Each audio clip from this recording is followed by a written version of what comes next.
जय हिंद दोस्तों, आप लोगों को एग्ज़ाम रिजल्ट्स के यूट्यूब चैनल पर स्वागत है।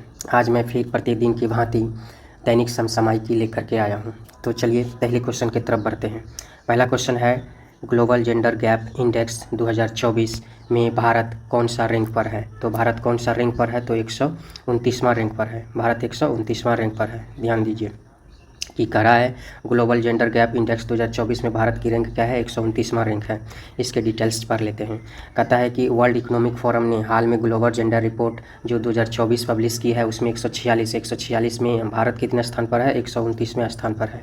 ठीक, चलिए एग्ज़ाम रिजल्ट्स जो है प्रत्येक दिन जो है ना सुबह 7 बजे आपको टेलीग्राम ग्रुप पर जो करेंट अफेयर का सेट प्रैक्टिस करवाते हैं, और रात में 9 बजे प्रत्येक दिन 100 क्वेश्चन का सेट प्रैक्टिस करवाते हैं। आप लोग जुड़ना चाहते हैं तो एग्ज़ाम रिजल्ट्स पे आप लोग टेलीग्राम पर जाके सर्च कीजिए, या डिस्क्रिप्शन में लिंक दिया हुआ है उस पर जाके डायरेक्ट जुड़ करके आप लोग आराम से सेट प्रैक्टिस कर सकते हैं। चलिए नेक्स्ट क्वेश्चन की तरफ बढ़ते हैं।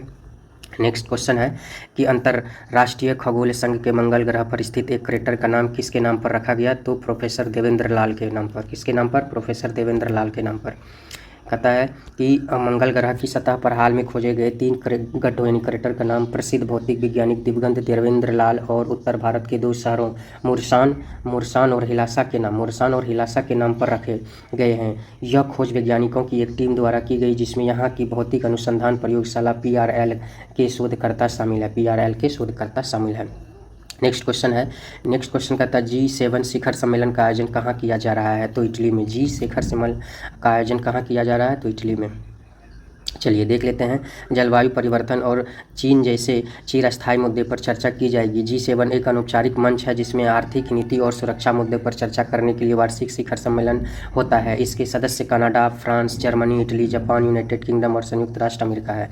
इनके सदस्य कौन कौन है, Canada, France, Italy, Germany, Japan, United kingdom और संयुक्त राष्ट्र अमेरिका है। ठीक, चलिए नेक्स्ट क्वेश्चन की तरफ बढ़ते हैं कि बांग्लादेश के सेना प्रमुख कौन बने। बांग्लादेश के जो सेना प्रमुख है लेफ्टिनेंट जनरल वैकर उल जमान बने। कौन बने, लेफ्टिनेंट जनरल वैकर उज जमान बने। ठीक, चलिए इसका डिटेल्स देखते हैं। कहता है कि लेफ्टिनेंट जनरल वैकर उल जमान को अगले 3 साल के लिए बांग्लादेश सेना के प्रमुख तौर पर नामित किया गया है। रक्षा मंत्रालय ने इनकी जानकारी दी। लेफ्टिनेंट जनरल वैकर उज जमान 23 जून को कार्यभार पद संभालेंगे, इनकी कार्यभार का पद संभालेंगे। चलिए नेक्स्ट क्वेश्चन क्या कह रहा है। नेक्स्ट क्वेश्चन है कि UFC फाइट जीतने वाली पहली भारतीय महिला कौन बनी जिसने यह रची है। कहता है कि UFC फाइट जीतने वाली पहली भारतीय महिला बनी और जिसने ये इतिहास रचा है, पूजा तोमर। किसने, तो पूजा तोमर। चलिए देख लेते हैं। पूजा तोमर ने रचा इतिहास। UFC फाइटर जीतने वाली पहली भारतीय महिला बनी पूजा तोमर। UFC 2024 में ब्राज़ील का क्या कहता है रेयान डॉस सेंटोस को हराकर अल्टीमेट फाइटिंग चैंपियनशिप UFC का फुल फॉर्म है क्या, अल्टीमेट फाइटिंग चैंपियनशिप फाइट जीतने वाली पहली भारतीय महिला बनकर इतिहास रच दिया। नई दिल्ली। पूजा तोमर जो UFC 2024 में ब्राज़ील को रेयान डॉस सेंटोस को हराकर अल्टीमेट फाइटिंग चैंपियनशिप में फाइट जीतने वाली पहली भारतीय महिला बनकर उत्तर प्रदेश के मुजफ्फरनगर की रहने वाली पूजा पिछले साल क्या कहता है कि पिछले साल यूएफ जो है ट्रस्ट हासिल करने वाली पहली भारतीय महिला बनकर नया कीर्तिमान स्थापित किया। महिलाओं को स्टावेट डिवीजन में अपनी पहली फाइट उन्होंने 27-30 और 29-28 के स्कोर से जीत लिए।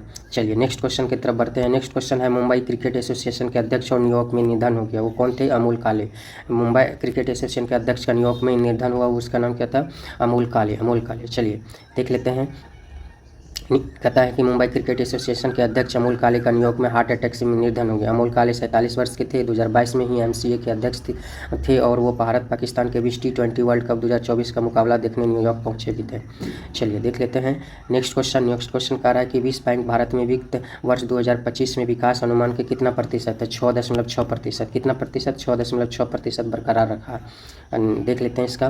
कहता है कि ग्लोबल इकोनॉमिक प्रोस्पेक्ट्रम रिपोर्ट में वर्ल्ड बैंक के वित्त वर्ष 2025 में भारत के लिए अपने विकास पूर्वानुमान से 6.6% पर बरकरार रहा, जबकि भारत में वित्त वर्ष 2023-24 में इकोनॉमिक ग्रोथ बढ़कर 8.2%। ठीक, चलिए देख लेते हैं नेक्स्ट क्वेश्चन है कि तो वोडाफोन आइडिया के COI के चेयरमैन कौन बने? तो अभिजीत किशोर। कौन बने वोडाफोन आइडिया के जिसने कहता है COAI का चेयरमैन कौन बने हैं? तो क्या कहता है कि अजीत किशोर। चलिए देख लेते हैं। कहता है secular operator association of India ने अभिजीत किशोर को नया अध्यक्ष चुना। Secular operators association of India ने अभिजीत किशोर को नया अध्यक्ष चुना। वोडाफोन आइडिया के CEO कहता अभिजीत किशोर को COAI के अध्यक्ष के रूप में नियुक्त किया गया, जबकि भारतीय एयरटेल के CEO राहुल वत्स COI के उपाध्यक्ष के रूप में क्या काम करेंगे। ठीक, चलिए नेक्स्ट देखते हैं। रिवा 2024 पुरस्कार कौन सा यूनिवर्सिटी दिया है? अहमदाबाद यूनिवर्सिटी, अहमदाबाद विश्वविद्यालय के केंद्र को। चलिए देख लेते हैं। कहता royal institute of British architects RIBA royal institute of British architects Ahmedabad विश्वविद्यालय के यूनिवर्सिटी सेंटर को स्टीफन पॉमियर आर्किटेक्ट्स द्वारा डिजाइन किया गया, जिसने 2024 के लिए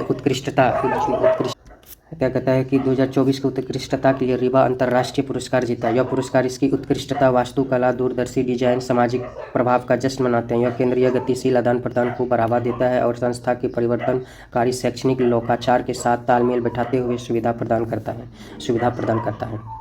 चलिए नेक्स्ट क्वेश्चन की तरफ बढ़ते हैं। कहता किस देश में नया मिनी टाइटेनोसॉर खोज किया है? कहता किस देश ने नया मिनी टाइटेनोसॉर खोज किया है? तो कहता पेटागोनिया। कौन है? पेटागोनिया। चलिए देख लेते हैं। जीवाश्म पेटागोनियन अर्जेंटीना के चुंबुत प्रांत से प्राप्त किए गए थे, जहां वैज्ञानिक ला कोलोनिया फॉर्मेशन में खुदाई कर रहे हैं। वहां उन्होंने रहस्यमयी टाइटेनोसॉर प्रजाति के अग्रपाद, पश्चपाद तथा पसलियों और कैसुरियों के टुकड़े खोजे, जो ला कोलोनिया फॉर्मेशन से पहचाने जाने वाले पहले सौरोपॉड की चिन्हित करते हैं। चलिए नेक्स्ट क्वेश्चन है। कहता है किस देश ने 50 साल में पेट्रो डॉलर डील की तोड़ दिया है? कहता कि किस देश ने 50 साल के पेट्रो डॉलर डील को क्या किया? तोड़ दिया। तो सऊदी अरब। किसने? तो सऊदी अरब। चलिए देख लेते हैं। सऊदी अरब 50 साल की पेट्रो डॉलर डील को छोड़ दिया। चीन के साथ डील में सऊदी अरब डॉलर को छोड़ युआन को अपनाया। किसने अपनाया? युआन को अपनाया। और रिपोर्ट्स के अनुसार सऊदी अरब और बीजिंग के बीच पेट्रो डील के लिए लगातार बात हो रही है, ताकि चीन व डॉलर की बजाय युआन में पेमेंट ले सके। अरब के इस फैसले से फाइनेंशियल वर्ल्ड में बड़ी उथल पुथल मची हुई है। दरअसल पेट्रो डॉलर डील करीबन 50 साल पहले हुआ था, जो कि 9 जून 2024 को क्या किया? समाप्त हो गया। पेट्रो डॉलर एग्रीमेंट 1973 में हुआ था, ध्यान में रखिएगा। कितना में? 1973 में। और 9 जून 2024 को समाप्त हो गया। इसीलिए डॉलर के जगह अब युआन के यानी कि चीन के जो करेंसी है उनकी साथ पेमेंट करने का डील चल रहा है। चलिए नेक्स्ट क्वेश्चन कह रहा है कि 18वां चीन यूरेशिया एक्सपो 2026 का आयोजन जो है कहाँ पर है? तो उरुमची में। क्या है? कहाँ पर? 18वां, ध्यान में रखिए। 8वां चीन यूरेशिया एक्सपो 26 जून से कहाँ आयोजित होगा? तो उरुमची में। ठीक, उरुमची में। देख लेते हैं। इसका कहता है कि सिल्क रोड के साथ नए अवसर, एशिया और यूरोप में नई जीवन शक्ति विषय पर 8वां चीन यूरेशिया एक्सपो 26 से 30 जून तक चीन के सिनचियांग उइगुर स्वायत्त प्रदेश के उरुमची शहर में आयोजित किया गया। चीन के सिनचियांग उइगुर स्वायत्त प्रदेश के उरुमची शहर में आयोजित किया। कितना से कितना? 30 से 26 जून। ठीक, तो आप लोग को यदि ये बढ़िया लग रहा है वीडियो तो एग्ज़ाम रिजल्ट्स को लाइक कीजिए, सब्सक्राइब कीजिए, अपने दोस्तों तक शेयर कीजिए। धन्यवाद। जय हिंद।